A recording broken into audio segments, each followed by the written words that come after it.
Chers amis, bonjour, Shabbat Shalom. Ce Shabbat est un Shabbat particulier, c'est Shabbat à Chodesh. Nous allons lire dans un deuxième Sefer Torah le passage tiré de la Sidra de Bo qui annonce d'abord la première mitzvah que les Béné Israël vont vivre avant de sortir d'Égypte, celle de Rosh Chodesh, une mitzvah qui va marquer le temps. Rosh Chodesh veut dire le premier mois. En effet, avant d'être libéré, il est nécessaire de se couper du calendrier des Égyptiens, d'avoir son propre temps. Un être libre est un être qui peut compter son propre temps avec ses propres critères. C'est également un Shabbat dans lequel nous dirons deux sidrot, deux passages de la Torah qui se trouvent à la fin du livre de Shemot. Nous allons d'ailleurs conclure le livre de Shemot, que sont les parashiot Vayakel et Pekoudé. Toutes les deux sont consacrées à la construction du Mishkan. Et d'ailleurs, c'est intéressant parce que c'est un texte, c'est un sujet que nous avons déjà abordé dans la Sidra de Teruma. Simplement, la Sidra de Vayakel et celle de Pekoudé se trouvent là à leur place, j'allais dire, chronologique. En effet, l'ordre de construction du Mishkan a été donné Mimocharat à Shabbat, comme dit Rashi, le lendemain du Shabbat, mais pas n'importe quel Shabbat, le Shabbat des Shabbats, celui de Yom Kippour. Yom Kippour, qui est le premier Yom Kippour de l'histoire. Moïse redescend avec les tables de la loi et il vient avec ses deuxièmes tables de la loi. Il y a eu l'épisode du veau d'or.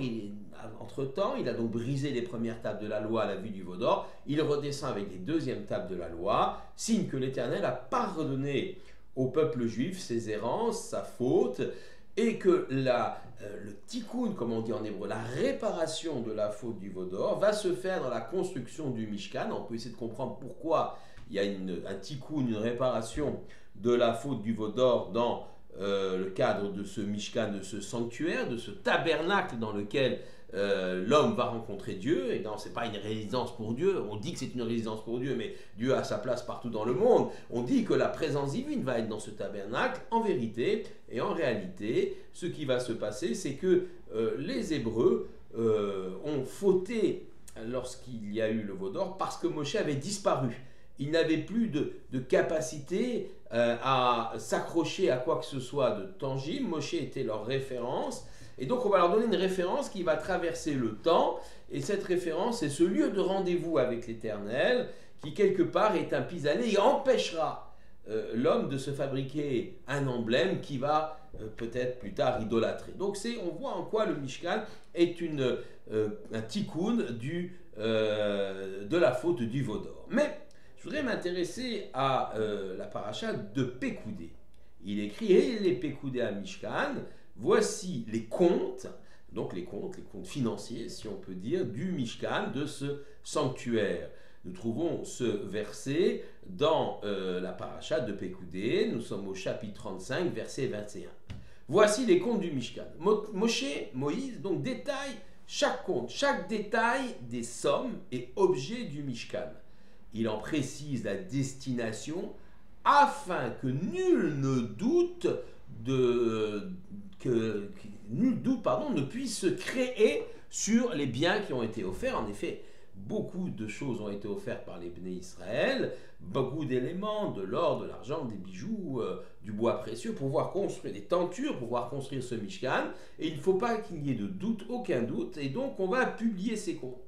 Et on doit publier les comptes, particulièrement ceux qui sont liés à un édifice destiné à la sainteté. Ces comptes doivent être impeccables. Moshe, dont la probité ne peut pas être mise en question, tient quand même à justifier jusqu'au dernier shekel. Même les dons d'objets en cuivre, qui est une matière qui est moins noble, qu'on appelle nos rochettes, qui n'ont que peu de valeur par rapport à l'or et à l'argent, sont ici détaillés. En effet, leurs donateurs, qui sont moins généreux, peut-être parce que moins fortunés, que ceux qui ont offert des dons d'or et d'argent, sont pourtant aussi pointilleux sur la destination de leurs dons. Nos ancêtres nous enseignent que le terme Mishkan est le sanctuaire, celui du désert construit par Moïse, et le terme de Mikdash ou Bet HaMikdash, le temple, finalement désigne le même édifice. le temple du désert est construit avec des matériaux ramenés d'Égypte. Il était démontable à chaque étape dans le désert et remontable donc quand on voyageait, et remontable lorsqu'on s'arrêtait à une étape. Toutefois, ces deux mots en hébreu, Mishkan, le sanctuaire du désert, et Mikdash, le sanctuaire, le lieu saint, le temple, Beth Amikdash, le temple de Jérusalem, ces deux mots en hébreu ont une signification différente. Le Mikdash vient du mot Kadosh, saint. L'édifice, celui du temple de Jérusalem, s'appelle Mikdash car les enfants d'Israël l'ont sanctifié en le construisant et en y introduisant des objets saints nécessaires à l'accomplissement des mitzvot, des commandements spécifiques à ce temple.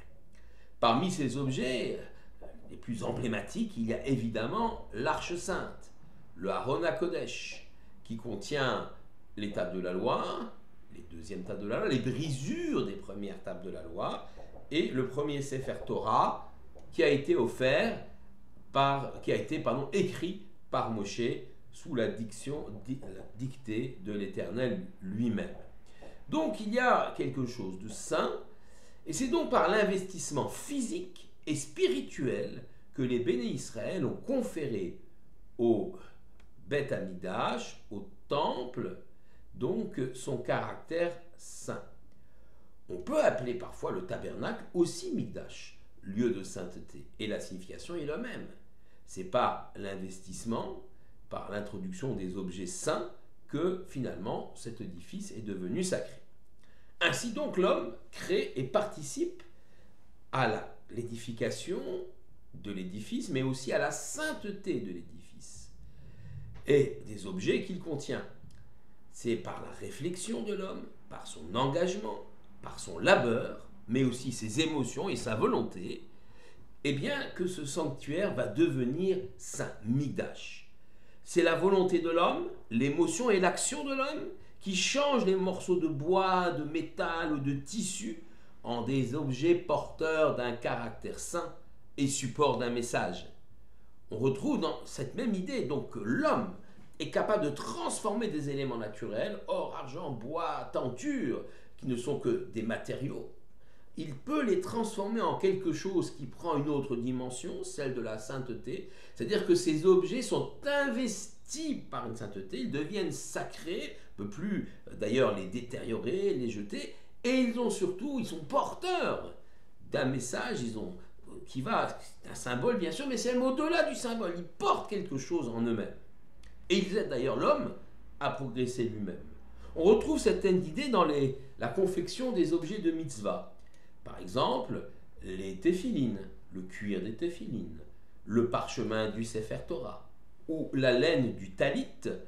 Au départ, ce n'était que de vulgaires matériaux. Et ensuite, l'homme les a transformés et les a fait changer d'état. Le tabernacle est aussi, nous l'avons dit, appelé Mishkan. C'est un peu différent. Là, le terme vient du mot shochen, résider. L'Éternel fait résider sa présence, qu'on appelle la Shekhinah, mot Shekhinah, la présence divine, est de la même famille hébraïque que le mot shochen.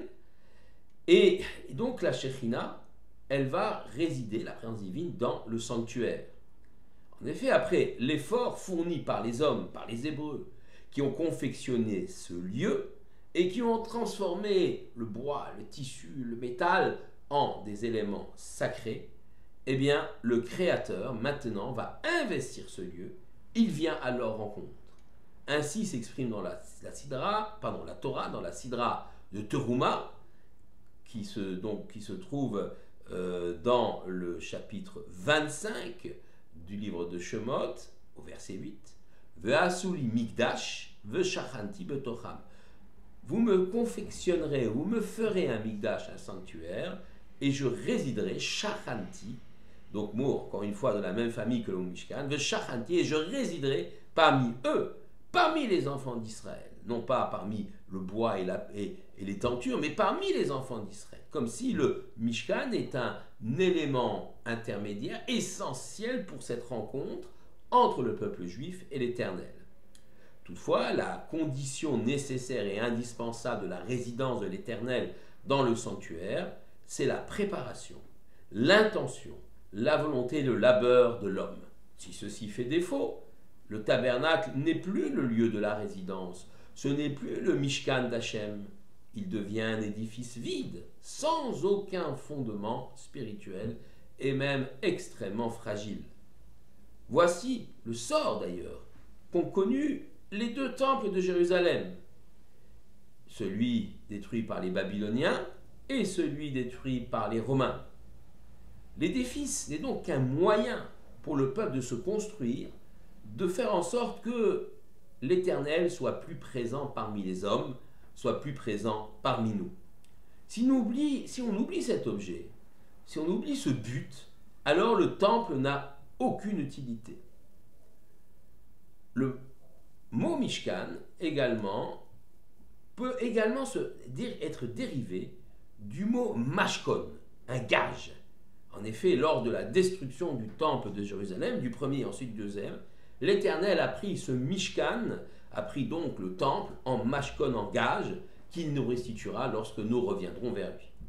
Israël a donc une dette envers son Créateur, Hachem. Hachem lui permet, l'Éternel nous permet d'exister, de survivre, de traverser l'histoire, alors que nous ne sommes pas toujours dignes de ses bienfaits extraordinaires. Alors l'Éternel, donc à ce moment-là, au moment de la destruction du temple, l'Éternel a pris ce temple en gage, le lieu de la rencontre, il l'a pris en gage. Mais un gage peut se restituer, mashkon, si le débiteur paie sa dette. Nous savons parfaitement comment nous acquitter de cette dette, en nous inscrivant résolument dans le projet de la Torah. Ainsi nous bâtirons les conditions du retour et de la reconstruction de notre temple, de notre Beit Hamikdash à Jérusalem. Shabbat Shalom à tous.